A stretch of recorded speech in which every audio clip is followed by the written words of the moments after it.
यदा यदा हि धर्मस्य ग्लानिर्भवति भारत अभ्युत्थानमधर्मस्य तदात्मानं सृजाम्यहम् परित्राणाय साधूनां विनाशाय च दुष्कृताम् धर्म संस्थापनार्थाय संभवामि युगे युगे। ভগবান শ্রীকৃষ্ণ শ্রীমদ্ভাগবত গীতায় বলেছেন যে যখনই এই পৃথিবীতে অধর্মের শাসন বৃদ্ধি পায় তখনই আমি এই পৃথিবীতে অবতারণা করি। আমি এই পৃথিবীতে অবতীর্ণ হয়েছি ভদ্রলোক ও ঋষিদের রক্ষা করার জন্য, পৃথিবী থেকে পাপ বিনাশ করতে এবং এই পৃথিবীতে ধর্ম প্রতিষ্ঠা করতে। ভগবান বিষ্ণুর অনেক অবতারের মধ্যে মেরু অবতার আশ্চর্যজনক।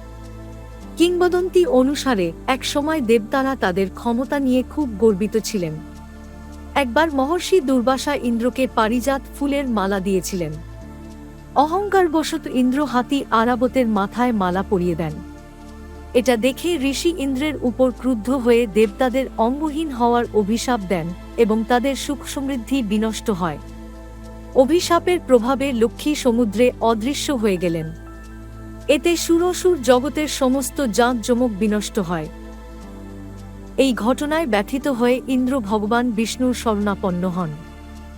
ভগবান বিষ্ণু ইন্দ্রকে দেবতা ও অসুরদের সাথে সমুদ্র মন্থন করতে বললেন। তারপর ভগবান বিষ্ণুর আদেশে অসুর ও দেবতারা মন্থনের জন্য প্রস্তুত হলেন। এর জন্য মন্দারাচল পর্বত মন্থন করে নাগরাজ বাসুকীকে দড়িতে পরিণত করা হয়। দেবতা ও অসুররা মন্দারাচলকে সমুদ্রে নিক্ষেপ করে মন্থন করতে লাগল, কিন্তু পর্বতের কোন ভিত্তি না থাকায় তা সমুদ্রে তলিয়ে গেল। তা দেখে ভগবান বিষ্ণু দৈত্য মেরু কচ্ছপের রূপ ধারণ করেন এবং মন্দারাচল পর্বতকে তার পিঠে স্থাপন করে সমুদ্রে স্থাপন করেন। এর ফলে পর্বত দ্রুত ঘুরতে থাকে এবং সমুদ্র মন্থন সম্পন্ন হয় এবং দেবতাদের বিজয় নিশ্চিত হয়। তাই সৌভাগ্যের প্রতীক হিসাবে মেরু অবতারের প্রতি ভক্তদের বিশেষ শ্রদ্ধা রয়েছে এবং তাই মানুষের সমস্ত দুঃখ, হতাশা এবং খারাপ সময় দূর করার জন্য একটি বিশেষ আংটি তৈরি করা হয়, যা মেরু অঙ্গি নামক একটি শক্তিশালী মন্ত্র দ্বারা আশীর্বাদ প্রাপ্ত। এই আংটিটি ভগবান বিষ্ণুর আসল কচ্ছপের অবতার বলে মনে করা হয়। এই পোলার রিং পরলে একজন ব্যক্তি তার জীবনের সমস্ত দুঃখ এবং হতাশা থেকে মুক্তি পাবেন এবং শক্তিশালী হয়ে উঠবেন।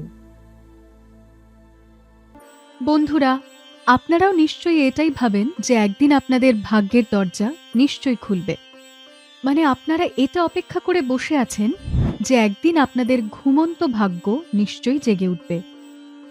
সত্যিই কি এরকম হয়? না, আপনি অপেক্ষাই করতে থাকেন আর আপনার ঘুমন্ত ভাগ্য ঘুমিয়েই থাকে। কিন্তু এইবার আর এত অপেক্ষা করার কোনো প্রয়োজন নেই, কারণ আমি আপনার জন্য এমন একটা জিনিস নিয়ে এসেছি যার দ্বারা আপনার ঘুমন্ত ভাগ্য তো জেগে উঠবেই এবং তার সাথে আপনার অসম্পূর্ণ কাজও সম্পূর্ণ হবে। ঠিক তাই, আর সেটা হলো এই আংটি। এই আংটির নাম হলো মেরু রিং। হ্যাঁ বন্ধুরা, মেরু রিং হলো কচ্ছপের আংটি। এরকম মনে করা হয় যে কচ্ছপ গুড লাক আর প্রসপ্যারিটি নিয়ে আসে। শুধুমাত্র ভারতবর্ষেই নয়, বরং বাইরের দেশেও তাদের বিভিন্ন সংস্কৃতিতে এটা মনে করা হয় যে কচ্ছপ গুড লাক আর পজিটিভিটির চিহ্ন। সেই জন্য কচ্ছপের আকারে তৈরি এই আংটিটা আপনি যদি হাতে পরেন তাহলে সেটা আপনাদের জন্য সৌভাগ্য নিয়ে আসবে। এখন জীবনে এত সমস্যা এবং তার সমাধানও অনেক কম। সমস্যা যেমন বিজনেসে লস, রিলেশনশিপ সঠিকভাবে না চলা, মন মতো চাকরি পাওয়া যাচ্ছে না, আর কেরিয়ারেও বাধা, আরও না জানি কত সমস্যা। আর এই সব সমস্যার একটাই সমাধান হলো এই মেরু রিং, যেটা পড়লে আপনার ভাগ্য আরও বেশি উজ্জ্বল হয়ে উঠবে।